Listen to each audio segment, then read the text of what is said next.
Bonsoir. Alors ce soir, je me propose de vous montrer, de vous présenter mes hang drums que j'appelle Rota Drum parce que Rota comme mon nom et Rota parce que en fait je les fais tous de la manière, comment dire, les notes sont disposées de manière pas trop anarchique.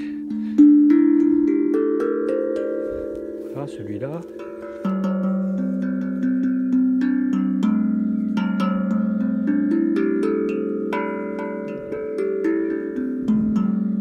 J'espère que vous voyez bien hein, parce que je filme en même temps. Alors celui-là c'est voyons, le premier que j'ai fait en fait c'était un diatonique, donc il est en do, ré, mi.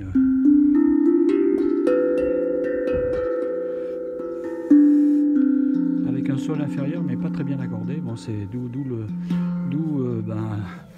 voilà le fait d'en faire. Et celui-là,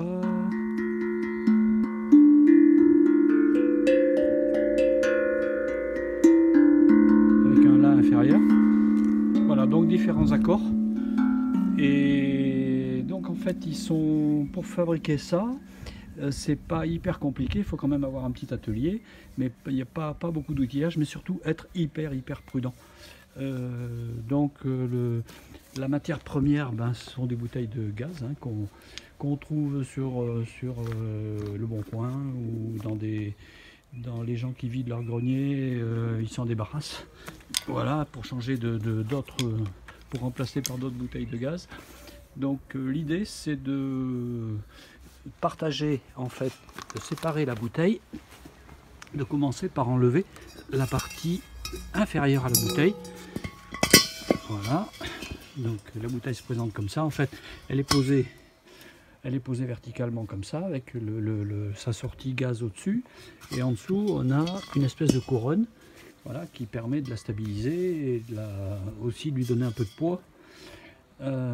Donc l'idée c'est d'enlever cette couronne puisqu'elle est attachée avec des pattes, voilà, soudée, et donc une fois qu'on l'a enlevé, ça se présente comme ça en fait, et ça peut être recyclé à autre chose, voilà, dont je parlerai pas ici. Voilà, et donc bouteille de gaz. Alors l'idée c'est que on remplisse la bouteille, déjà qu'on s'assure premièrement qu'elle est complètement vide de gaz, qu'il n'y en a plus du tout, hein, c'est soit du propane, soit du butane. Là c'est marqué. Et puis donc de s'assurer qu'on n'a plus de gaz dedans, en branchant un détendeur et puis en ouvrant le robinet bien sûr. Voilà, en s'assurant aussi pour la vider que on s'intoxique pas, on fait pas sauter la maison. Et après, alors ça c'est un petit peu plus compliqué. Pour éviter tout risque, moi je les remplis complètement d'eau. Alors c'est la phase la plus longue, et donc je les remplis avec de l'eau, mais ça coule goutte à goutte à l'intérieur. Enfin, c'est assez compliqué et c'est très long à faire. Voilà, mais c'est disons le plus enquiquinant, c'est ça. Ensuite, donc une fois qu'on a enlevé l'eau, qu'on a, comment dire, donc une fois qu'on a mis l'eau, on peut faire sauter la soupape qui est ici à l'intérieur, et puis après seulement on peut commencer à meuler et enlever, enfin à limer. Alors donc j'ai pour ça deux outils, hein. Voilà, c'est une meuleuse, hein. C'est une meuleuse achetée chez Action qui vaut 20 balles. Voilà, et puis une scie sauteuse de China, je sais pas où, qui vaut le même prix, hein. Voilà. Donc voilà, c'est les deux outils essentiels, hein. Après, mis à part la peinture et le ponçage. Mais donc voilà, une fois que la couronne est enlevée, on peut commencer donc à enlever la partie supérieure ici, là, les deux poignées. Donc en général, c'est des pattes qui cachent les boulons qui sont dessous. Voilà, ça s'enlève assez facilement. Et puis donc après, quand on a enlevé ça, on le meule bien propre, et on peut à ce moment-là mettre la bouteille à l'envers. C'est de ce côté qu'on va faire le dessin en fait, pour avoir un maximum de. Si on le fait de l'autre côté, on va avoir un grand trou au milieu, et ce trou au milieu va servir à la résonance en fait, hein, de l'autre côté. Voilà, à la place du robinet, on va découper pour faire pour la résonance. Voilà.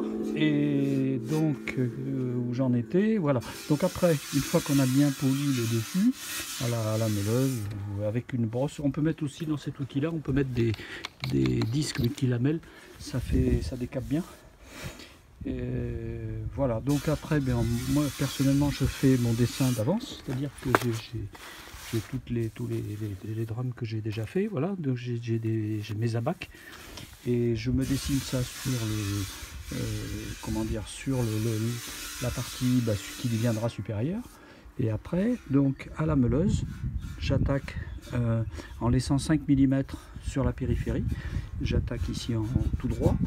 Et ensuite, avec une scie sauteuse, alors je vous le montre après, mais voilà, je fais l'arrondi à la scie sauteuse. Et pour les accorder, après, je termine avec un outil quelconque. Le mieux, c'est une petite lame ou une petite lame de scie qui permet d'ajuster comment dire, le son, la tonalité. Voilà. Et là, le petit truc, c'est avec la scie sauteuse, c'est d'utiliser des lames. Bon, souvent des lames inox si c'est possible, des lames acier c'est sûr, et puis des lames fines comme ça en fait, sinon on ne peut pas tourner. Et si on n'a pas de lames fines comme ça, on peut prendre des lames habituelles, des lames disons plus traditionnelles, voilà, comme celle-là, et puis la meuler sur le dos en fait, lui meuler tout le dos pour avoir l'équivalent d'une lame comme ça. Voilà. Au passage, ces lames sont super parce que les dents tirent vers le haut en fait quand on scie. Voilà ce que je peux dire sur les drums. C'est sympa à faire, encore une fois, il faut faire bien attention à donc éliminer tout le gaz avant. Voilà, c'est documenté sur pas mal de sites. Alors j'ai été un petit peu plus loin dans ma démarche et j'ai essayé de faire des drums avec autre chose que des bouteilles de gaz. Donc j'ai essayé les bouteilles d'hélium, ça donne ça. Voilà, j'avais fait toutes mes notes et tout. Hein. Voilà, j'ai fait tout le tour. En fait, c'est une casserole. Voilà, ça donne rien. Et puis je me suis dit ça ne résonne pas parce qu'il n'y a pas assez de tronc. J'ai essayé d'en faire 0. Et puis après j'ai pris un extincteur. Je pensais faire toute la gamme en fait. Donc oui, pardon. Et ça part dans tous les sens en fait. La résonance c'est nul de chez nul. Voilà, c'était censé faire de do à do et puis les bémols. Voilà, et puis ça n'a rien donné du tout. Donc c'est en déco au fond de mon jardin. Voilà. Voilà. Donc si vous voulez des infos, appelez-moi ou envoyez-moi un message. Bonne soirée.